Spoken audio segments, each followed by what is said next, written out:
Salam Bapak Ibu jemaat yang dikasihi Tuhan. Jumpa lagi dalam renungan firman Tuhan. Sebelumnya kita berdoa. Bapa di surga, kami akan membaca dan merenungkan firman Tuhan. Roh Kudus mencerahkan pikiran kami, memampukan kami untuk memahami dan melakukannya. Di dalam nama Yesus. Amin. Kita membaca firman Tuhan dari Yohanes pasal 14 ayat yang ke-6. Kata Yesus kepadanya, "Akulah jalan dan kebenaran dan hidup. Tidak ada seorang pun yang datang kepada Bapa kalau tidak melalui Aku." Kita akan merenungkan firman Tuhan ini dengan tema Why We Need Assurance. Mengapa kita membutuhkan jaminan?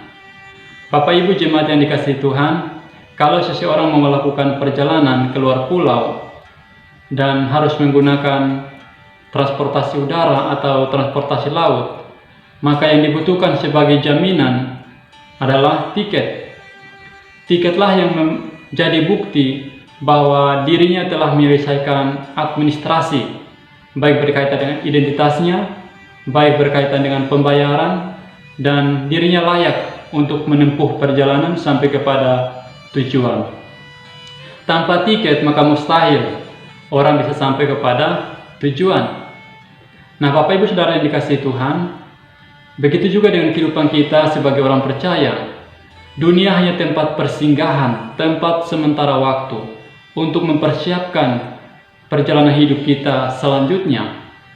Dalam Yakobus 4 ayat 14b, Yakobus mencatat, "Apa arti hidupmu?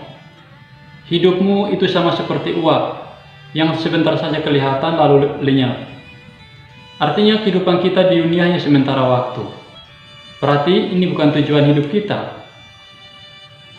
Dalam 1 Petrus 2 ayat 11, dalam terjemahan firman Allah yang hidup, Alkitab mencatat, "Saudara sekalian yang saya kasihi, di dunia ini saudara hanya sebagai tamu, karena rumah saudara yang sesungguhnya ada di surga." Artinya dunia bukan tempat kita yang sesungguhnya. Tujuan hidup kita yang sesungguhnya adalah kerjaan surga. Bapak Ibu jemaat yang dikasihi Tuhan, tapi untuk sampai kepada kekekalan, maka kita butuh jaminan. Dan jaminan itu hanya ada di dalam pribadi Tuhan Yesus Kristus. Kalau kita membaca dalam Yohanes pasal 3 ayat yang ke-16, Alkitab mencatat, "Karena begitu besar kasih Allah akan dunia ini, sehingga Ia telah mengaruniakan Anaknya yang tunggal, supaya setiap orang yang percaya kepadanya tidak binasa, melainkan beroleh hidup yang kekal."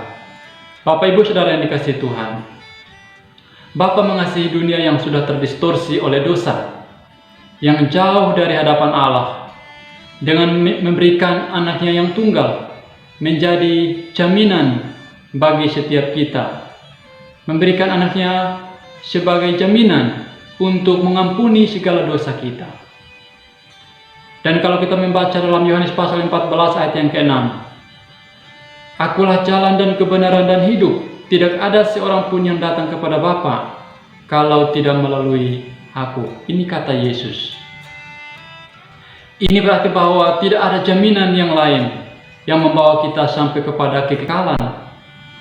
Jaminan itu hanya ada di dalam pribadi Tuhan Yesus Kristus. Satu-satunya jaminan yang pasti yang akan membawa kita sampai kepada kekekalan, tujuan akhir kehidupan kita. Mengapa kita butuh jaminan ini? Karena akses untuk sampai kepada tujuan akhir hidup kita telah dirusak oleh dosa. Karena akses untuk sampai kepada kekekalan telah rusak karena dosa. Dalam Roma pasal 3 ayat yang ke-23, Paulus berkata, "Karena semua orang telah berbuat dosa dan telah kehilangan kemuliaan Allah." Dan Paulus memperjelas dalam Roma pasal 6 ayat yang ke-23a, "Sebab upah dosa ialah maut." Artinya bahwa semua manusia telah berbuat dosa, baik itu orang kaya maupun orang miskin, baik itu anak kecil, remaja, orang dewasa, lansia, semua kita telah berbuat dosa. Dan akibat dari dosa itu memisahkan kita dengan Allah. Akibat dari dosa itu telah merusak akses kita untuk sampai kepada kekekalan. Itulah sebabnya Allah memberikan anaknya yang tunggal untuk menjadi jaminan, memulihkan akses yang sudah rusak. Bagaimana caranya kita mendapatkan jaminan itu? Langkah yang pertama adalah sadar dan akui dosa di hadapan Tuhan. 1 Yohanes pasal 1 ayat 9, firman Tuhan mencatat bahwa jika kita mengaku dosa kita, maka Ia adalah setia dan adil, sehingga Ia akan mengampuni segala dosa kita dan menyucikan kita dari segala kejahatan. Sadar dan akui dosa dengan sungguh-sungguh di hadapan Tuhan.